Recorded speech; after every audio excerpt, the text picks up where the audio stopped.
पाठ के अनुवाद के बाद अब हम लोग चलते हैं हमारे अभ्यास प्रश्न की ओर। अभ्यास प्रश्न में जैसा कि आपको सामने दिखाई दे रहा होगा, पहला जो प्रश्न है हमारा, पहले प्रश्न में कहा गया है सर्वान श्लोकान सस्वरम गायत, के सभी श्लोक जो हम लोगों ने 6 श्लोक पढ़े हैं अध्याय में, उन 6 श्लोकों का हमें स्वर के साथ अध्ययन करना है। तो ये प्रश्न हमें नहीं करना है, तो हम लोग कर चुके हैं। जो कि प्रश्न नंबर 2 में कहा गया है यथा योग्यम श्लोकान अंशान मेलियत, कि जैसे यथा योग्यम यानी जिसके योग्य है उन्हीं श्लोकों के अंशों को आपको मिलाना है।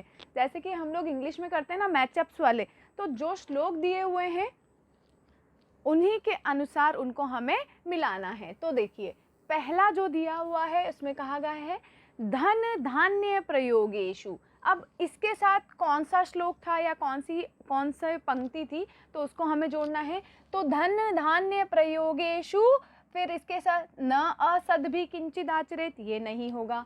त्यक्त लज्जः सुखी भवेत, ये भी नहीं होगा। बहुरत्ना वसुंधरा, ये भी नहीं है। तो हमारा क्या है, इसके साथ हम किसको मिलाएंगे, विद्यायाः संग्रहेषु च, कि धन धान्य के प्रयोग में और विद्या के संग्रह में, इसको हमने इससे मिला दिया। अगला है विस्मयो न ही कर्तव्य, कि आश्चर्य नहीं करना चाहिए। तो किस में नहीं करना चाहिए, कि जो हमारी धरती है वो बहुत रत्नों वाली है, जैसा कि हम लोगों ने पढ़ा था। तो हम किससे मिलाएंगे, विस्मयो न ही कर्तव्यो बहुरत्ना वसुंधरा।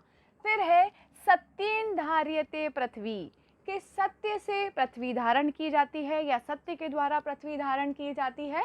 तो इसके साथ हम किसको मिलाएंगे, हमारा ये 3 बचे हैं, एक तो न असद्भि वाला है, त्यक्त लज्जः वाला है, और सत्येन तपते रवि। तो हम इसको सत्येन धार्यते पृथ्वी के साथ हम मिलाएंगे सत्येन तपते रवि, के सत्य के द्वारा ही सूर्य तपता है।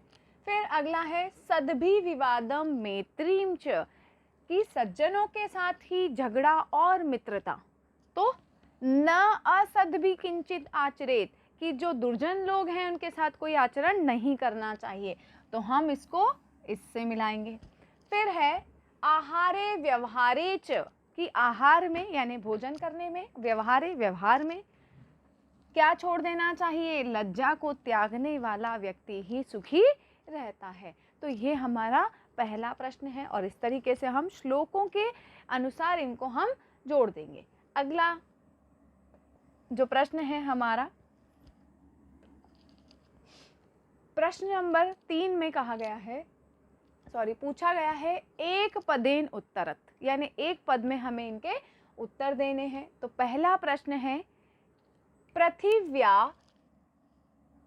कति रत्नानि, पृथिव्या पृथ्वी पर, कौन सी भक्ति हमारी, सप्तमी भक्ति, तो मैं यहाँ पर हम इस पे लगाएंगे। तो पृथ्वी पर कति यानी कितने, रत्नानि यानी रत्न हैं, पृथ्वी पर कितने रत्न हैं। तो हमने पहले ही श्लोक में पढ़ा था कि पृथिव्याम त्रीणि रत्नानि, यानी पृथ्वी पर कितने रत्न हैं, 3। तो कति की जगह हम क्या लिख देंगे, केवल इसके आंसर में त्रीणि। ठीक है, तो ये पहला उत्तर हो गया हमारा। दूसरा है हमारा मूढ़ई कुत्र रत्न संज्ञा विधीयते, मूढ़ई यानी मूर्ख, है ना। अब यहाँ तृतीय भक्ति बहुवचन है, तो मूर्खों के द्वारा, कुत्र यानी किसको, अभी ये कहाँ के अर्थ में होता है कुत्र, लेकिन यहाँ किसको जो है वो अर्थ देगा। रत्न संज्ञा विधीयते, रत्नों की संज्ञा दी गई है, कि मूर्खों के द्वारा किसको रत्न कहा गया है या किसको रत्नों की संज्ञा दी गई है। तो हमने पढ़ा था पाषाण खंडेशु, यानी पत्थरों के टुकड़ों को। तो कुत्र की जगह हम क्या लिख देंगे,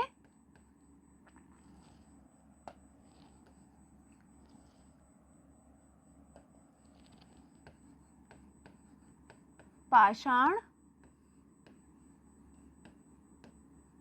खंडेशु, पत्थरों के टुकड़ों को। ठीक है, तो इसी का तीसरा प्रश्न है पृथ्वी केन धार्यते, जो कि अभी हमने पहले जो प्रश्न, दूसरा प्रश्न था उसमें भी दिया था, पृथ्वी किसके द्वारा धारण की जाती है। तो केन प्रश्नवाचक शब्द की जगह सत्य के द्वारा, तो हम आंसर कर देंगे सत्येन। ठीक है, फिर अगला प्रश्न है हमारा कई संगतिम कुर्वीत, किसके साथ जो है हमें संगति करनी चाहिए? तो किसके साथ करनी चाहिए? सद्भी, सज्जनों के साथ। ठीक है। फिर है लोके वशीकृतिः का, कि लोके संसार में वशीकरण कौन है, वश में करने वाली कौन है? तो कौन है? का की जगह क्या लिख देंगे? वसुंधरा।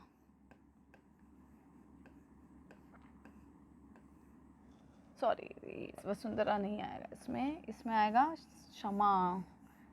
धरती के लिए, इसके लिए आया था ना माफी के लिए, ये वसुंधरा वाला नहीं है, है ना। कि संसार में सबसे बड़ा वशीकरण कौन है? तो संसार में सबसे बड़ा वशीकरण क्षमा है, तो हम लेंगे इसको क्षमा को, वो उसका ध्यान रह गया।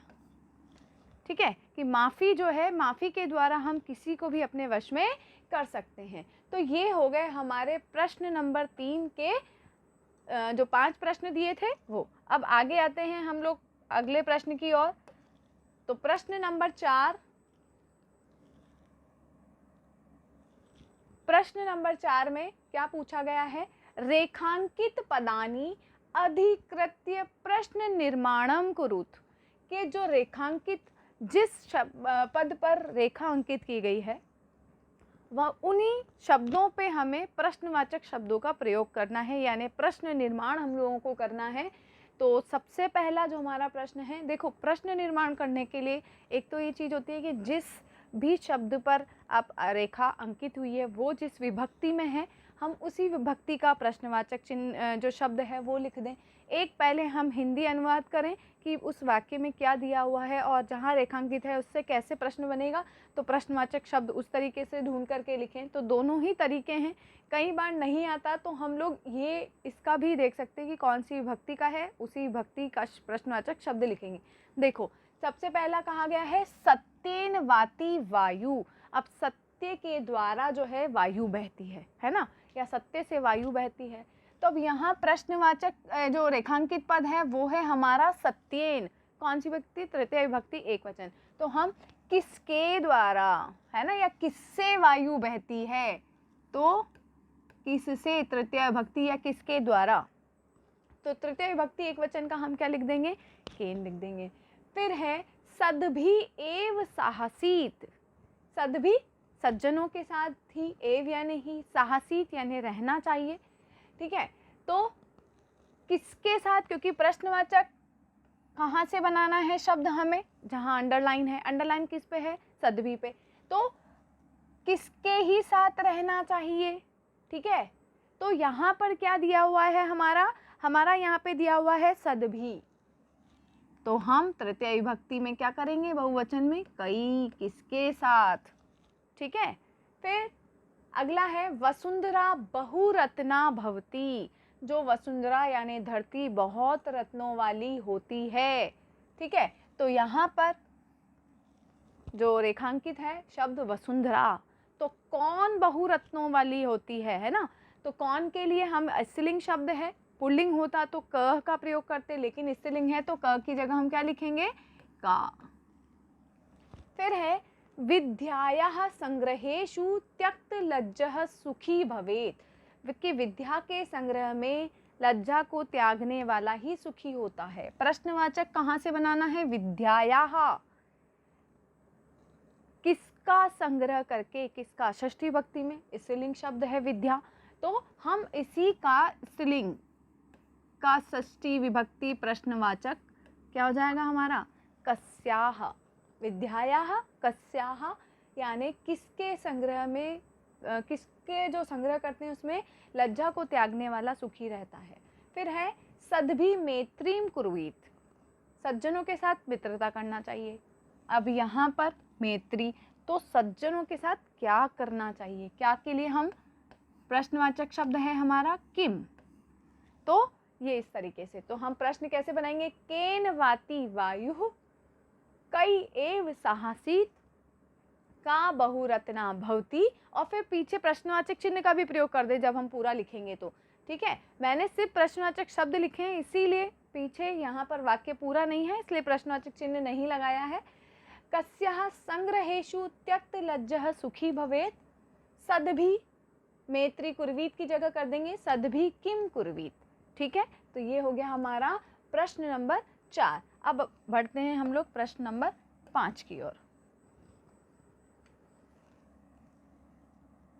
ठीक है, प्रश्न नंबर जो 5 है हमारा, प्रश्न नंबर 5 में कहा गया है कि प्रश्नानाम उत्तराणी लिखत। अब प्रश्नों के उत्तर लिखने हैं, यानी पूरे लिखने हैं, क्योंकि ऐसा दिया हुआ नहीं है कि एक पद में देने हैं, तो जो भी इनके उत्तर हैं वो हमें लिखने हैं। तो पहला प्रश्न पूछा गया है, कुत्र विस्मयः न कर्तव्य, कि कहाँ आश्चर्य नहीं करना चाहिए। तो हमने एक श्लोक पढ़ा था जिसमें 6 चीज़ें थी, दाने, तपसी, शौर्ये च, विनये, नीति वाला जो श्लोक था। तो वो जो 6 की 6 चीज़ें हैं वो हम लोग लिख देंगे। तो हमने क्या क्या चीज़ें पढ़ी थी, दाने, तपसी,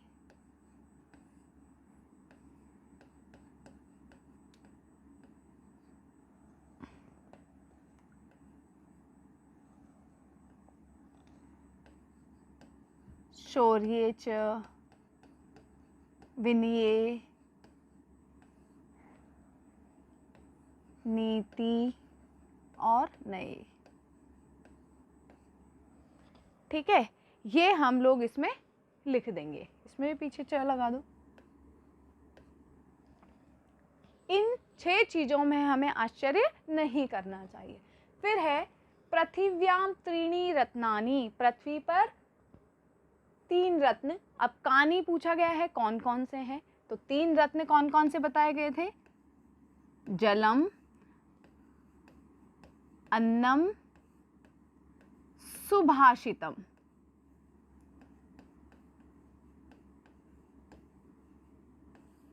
ठीक है, अब ये चाहो तो इसको जोड़ करके भी लिख सकते हो या अलग अलग करके भी। जलम, अन्नम, सुभाषितम, 3 चीज़ें बताई गई हैं, 3 रत्न जो बताए गए हैं धरती पर वो ये है। फिर है त्यक्त, ये न है भाई, अन्नम। ठीक है, त्यक्त लज्जः कुत्र सुखी भवेत्, कि लज्जा को त्यागना, और वो उसको कहाँ, कौन कौन सी इसके लिए 3 जो चीज़ें बताई गई है कि कहाँ पर सुखी रहता है, किन किन चीज़ों में सुखी रहता है लज्जा को त्यागने के लिए। तो हम लोगों ने श्लोक पढ़ा था, पूरा ही श्लोक इसमें वैसे आ जाएगा। एक तो था विद्यायाः संग्रहेषु,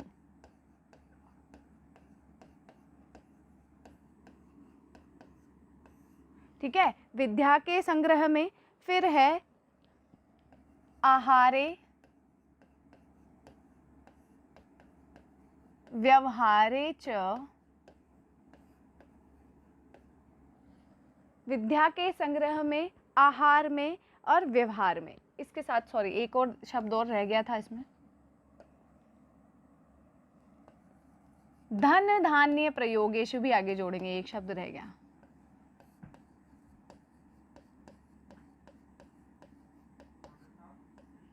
ठीक है, ये चीज और हम जोड़ेंगे, धन धान्य प्रयोगेषु विद्यायाः संग्रहेषु आहारे व्यवहारे च त्यक्त लज्जः सुखी भवेत्। ठीक है, तो 6 चीजें यहाँ पर भी, धन धान्य के प्रयोग में, विद्या के संग्रह में, आहार और व्यवहार में। इन चीजों में जो लज्जा को त्याग देता है वो सुखी रहता है। तो ये हो गया हमारा प्रश्न नंबर 5। प्रश्न नंबर 5 के बाद हम लोग बढ़ते हैं हमारे अगले पृष्ठ की ओर। अगले पृष्ठ में जो हमारा प्रश्न है वो प्रश्न है हमारा कि मंजूषातः पदानि चित्वा लिंग अनुसारम लिखत, कि जो ये मंजूषा का मतलब होता है ये जो बॉक्स दे रखा है, ठीक है, ये जो दिया हुआ है, इसमें जो पदों को चुन कर के और जो जिस लिंग का है, जैसे संस्कृत में हम 3 लिंग पढ़ते हैं ना, स्त्रीलिंग, पुल्लिंग और नपुंसकलिंग, तो वो जो 3 लिंगों को इनको इनमें से छांट करके कौन सा किस लिंग में जाएगा वो हमें इसको भरना है। ठीक है, तो जैसे शब्द है, सबसे एक एक क्रम से ही हम लोग लेते जाते हैं। सबसे पहला शब्द है हमारा रत्नानी। तो रत्नानी क्या है हमारा, फलम फले फलानी, तो ये हो जाएगा हमारा नपुंसकलिंग।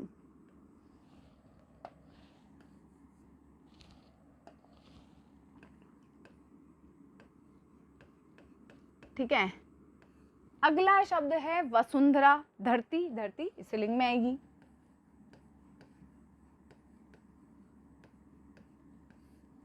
फिर है सत्येन, सत्येन, सत्य को हम किस में लेंगे? सत्य हमारा जाएगा नपुंसकलिंग में। ठीक है, फिर है सत्येन के बाद है सुखी। सुखी शब्द जो है वो पुल्लिंग शब्द है भाई, ठीक है। फिर है हमारा सुखी के बाद है अन्नम, तो अन्नम किस में जाएगा हमारा? अन्नम भी हमारा क्या है? नपुंसकलिंग है, ठीक है। फिर है वन्ही, वन्ही का मतलब होता है आग, तो वन्ही जो शब्द है वो भी हमारा जाएगा पुल्लिंग में। अब इसमें जो ह है उसी में न जुड़ा हुआ है, ठीक है, तो वन्ही आग भी हमारा क्या है? पुल्लिंग शब्द है। उसके बाद है रवि, रवि का अर्थ होता है सूर्य, तो ये भी हमारा किस में होगा? पुल्लिंग में ही होगा। और फिर है पृथ्वी, पृथ्वी यानी धरती, तो धरती हमारी स्त्रीलिंग शब्द है। और संगतिम, संगतिम यानी आप जिसके साथ रहते हैं, है ना, तो वो संगतिम है हमारा स्त्रीलिंग शब्द। तो इस तरीके से हम इस प्रश्न को करेंगे कि कौन सा स्त्रीलिंग शब्द है, कौन सा पुल्लिंग है, यानी ऊपर जो बॉक्स में जो शब्द दे रखे हैं उन्हीं को हमें छांट करके लिंग के अनुसार उनको भरना है। तो ये 9 शब्द दिए हैं, इस तरीके से हम इसको भर देंगे। अगला जो प्रश्न है वो कहा गया है कि अधोलिखित पदेषु धातवः के सन्ति, के अधो यानी नीचे, लिखे हुए पदों में धातवः यानी धातु के सन्ति कौन सी है? जो पद लिखे हुए हैं इन पदों में कौन सी धातु है, यानी मेन धातु क्या है? मुख्य धातु लिखनी है। जैसे करोति, करोति किससे बनता है? क्री से बनता है, क्री, है ना, क्री के से हम बनाते हैं करोति, कुरुतः, कुर्वन्ति, ठीक है। पश्य, पश्य का अर्थ होता है देखना, क्री का करना, ठीक है, पश्य यानी देखना। पश्य जो धातु है वो उसमें मुख्य जो धातु है ना ये होती है दृश धातु। रूप चाहे हम पश्यति, पश्यतः, पश्यन्ति ऐसे चलाते हैं, लेकिन इसमें मुख्य रूप से धातु क्या है? दृश धातु, क्योंकि लृट लकार में द्रक्ष्यति, द्रक्ष्यत, द्रक्ष्यन्ति, ठीक है। भवेत, भवेत में है हमारी भू धातु, जो कि हमें किस अर्थ को देती है? होना, ठीक है। दृश देखना, क्री करना। तिष्ठति, तिष्ठति बैठने के अर्थ में हम लोग इसको लेते हैं, और इसके लिए जो धातु होती है वो होती है स्था, ठीक है। और इसमें हम रूप तिष्ठति से चलाते हैं, तिष्ठति, तिष्ठत, लेकिन लृट लकार में स्थास्यति, स्थास्यते, स्थास्यन्ति, इस तरीके से हम लोग इसको करते हैं। तो ये जो हमारा अध्याय है, यह अध्याय हमारा यहीं पे समाप्त होता है। आशा करती हूँ आप लोगों को समझ में आया होगा, और आप लोग, मैंने जिस तरीके से आप लोगों को पढ़ाया, एक बार आप लोग इसकी अच्छे से अभ्यास करें तो। और प्रश्न भी हम लोगों ने पूरा, अगर हम 6 के 6 जो हमारे श्लोक हैं उसको अच्छे से अगर हम लोग अर्थ करते हैं तो हमें कहीं पर भी अभ्यास प्रश्नों में कहीं पर कोई दिक्कत नहीं आने वाली है। तो आज का अध्याय हम लोग यहीं समाप्त करते हैं।